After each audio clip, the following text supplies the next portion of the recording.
Selamat pagi Bapak Ibu serta saudara-saudariku, kita bertemu kembali dalam sapaan renungan hari ini. Kita mendengarkan firman Tuhan, tapi mari kita terlebih dahulu berdoa.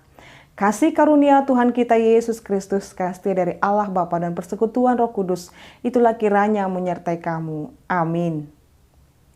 Bapak Ibu serta saudara-saudariku yang terkasih, firman Tuhan untuk kita pada hari ini, yaitu yang tertulis dalam 1 Petrus 2 ayat 11. Saudara-saudaraku yang terkasih, aku menasihati kamu supaya sebagai pendatang dan perantau, kamu menjauhkan diri dari keinginan-keinginan daging yang berjuang melawan jiwa. Demikian pembacaan firman Tuhan.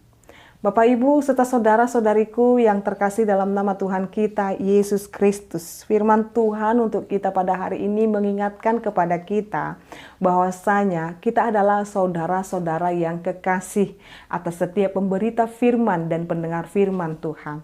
Jadi saya memanggil Bapak Ibu adalah saudara-saudariku kekasih. Yang dimaksudkan di situ adalah kita satu kasih di dalam Kristus. Kita diharapkan untuk saling mengasihi. Setiap pendengar dan pemberita firman harus senantiasa hidup di dalam kasih. Harus senantiasa hidup sesuai dengan perkenanan Tuhan. Maka seruan saudara-saudari kekasih merupakan seruan cinta kasih Allah di dalam hidup kita. Karena ketika kita mendengar renungan harian kemarin di hari Selasa, itu mengingatkan kepada kita bahwasanya kasih Allah lah yang tercurah dalam hidup kita, dan gambaran hubungan Allah dengan manusia adalah sangat jelas diikat oleh cinta kasih. Maka orang yang dilahirkan di dalam nama Tuhan Allah, hidupnya harus penuh dengan kasih.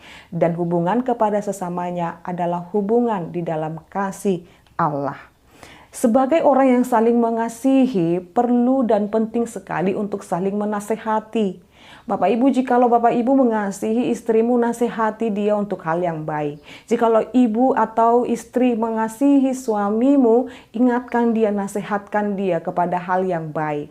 Juga kepada orang tua, ketika kamu mengatakan kamu mengasihi anakmu, juga kita harus menasehati anak-anak itu.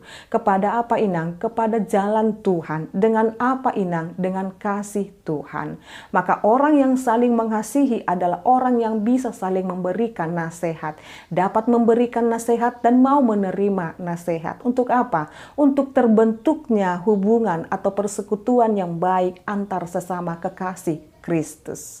Oleh karena itu Bapak Ibu, Petrus memberikan nasihat pada saudara-saudariku yang kekasih, aku menasihati kamu supaya sebagai pendatang dan perantau kamu menjauhkan diri daripada keinginan-keinginan daging yang berjuang melawan jiwa. Petrus mengingatkan Bapak Ibu bahwasanya sebagai pendatang atau perantau, maksudnya adalah orang-orang pendengar dari firman ini bukan berasal dari orang-orang yang tinggal di pribumi atau tinggal di tempat mereka, tetapi adalah orang-orang perantau. Diingatkan kepada mereka, orang-orang yang perantau atau pendatang harus mencerminkan kasih Tuhan dalam hidupnya.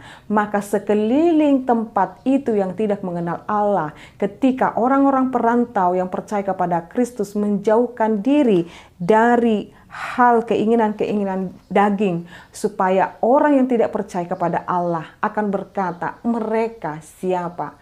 Mereka adalah murid-murid Kristus. Dengan perangai dan tingkah laku kita berkhotbah kepada sesama kita, maka nama Tuhan akan dimuliakan. Maka nasihat Petrus ini juga menjadi nasihat bagi kita Bapak Ibu. Ketika kita mengatakan kita adalah murid-murid Kristus, kita adalah orang yang percaya kepada Kristus, maka kita diharapkan berjuang melawan keinginan-keinginan daging. Dan keinginan-keinginan daging yang berjuang melawan jiwa. Jikalau kita menuruti keinginan-keinginan daging yang berjuang melawan jiwa, apalagi yang dapat tinggal di dalam diri kita untuk dapat kita banggakan atau untuk dapat kita pertanggungjawabkan kepada Tuhan. Tidak ada lagi Bapak Ibu.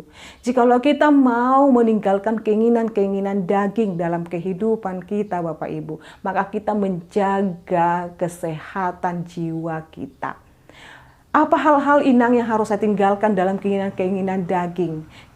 2 minggu lalu kami ada PA dengan remaja Naposo Bulung, jemaat HKBP Immanuel, sampaikan di sana, dan juga akan menjadi renungan PA di renungan remaja di Naposo Bulung di HKBP Resort Diaspora, dan teksnya berasal dari 1 Petrus 2 ayat 11 sampai 17 Bapak Ibu. Lalu saya bertanya, apa kira-kira keinginan daging yang berjuang melawan jiwa? Mereka katakan adalah ketika anak-anak muda mampu menjauhkan keinginan daging dari menonton film porno, atau bahkan ketika mampu mengatakan tidak kepada narkoba, atau mampu mengatakan dalam hidupnya saya harus selalu berpikir positif, begitu. Mereka mengungkapkan itu semua. Jadi di dalam komitmen itu, anak-anak remaja Naposo Bulung HKBP Resort Diaspora ini dihimbau untuk mengatakan tidak kepada hal yang merusak jiwa mereka.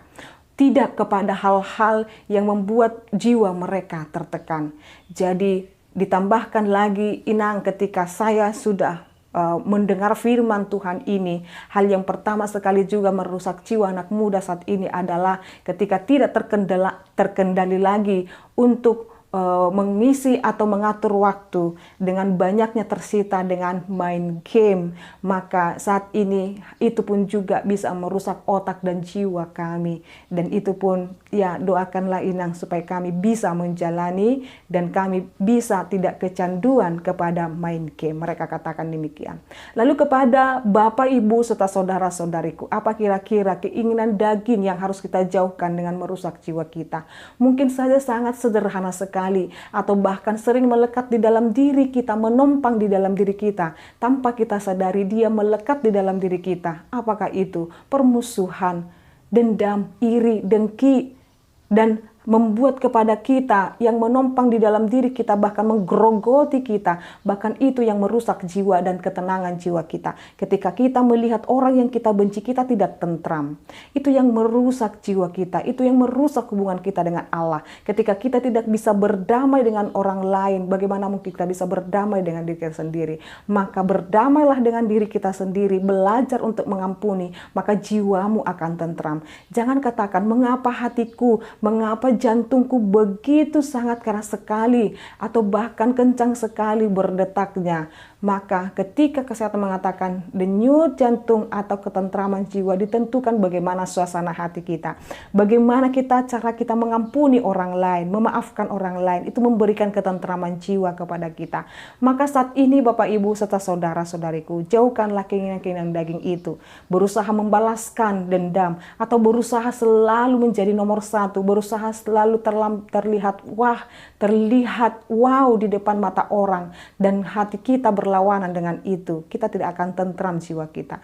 Tetapi ketika kita mau menentramkan jiwa kita, kita hanya dapat bisa melipat tangan kita, berdoa kepada Tuhan, biar Tuhan dalam Roh Kudus-Nya menguasai hati dan pikiran kita.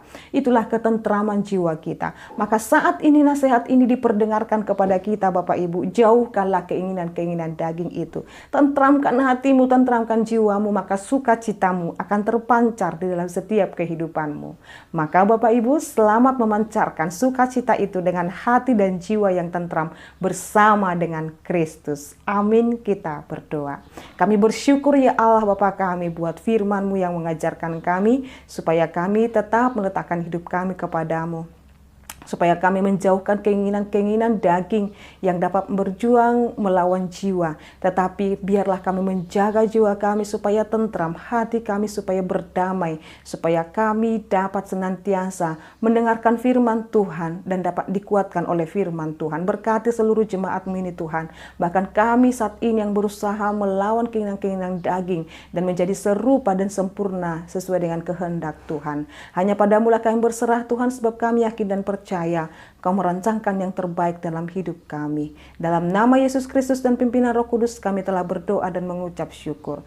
Anugerah daripada Tuhan kita Yesus Kristus, kasih dari Allah Bapa dan persekutuan Roh Kudus, itulah kiranya menyertai dan memberkatimu sekarang sampai selama-lamanya. Amin. Selamat pagi Bapak, Ibu, serta saudara-saudariku. Tuhan Yesus memberkati. Shalom.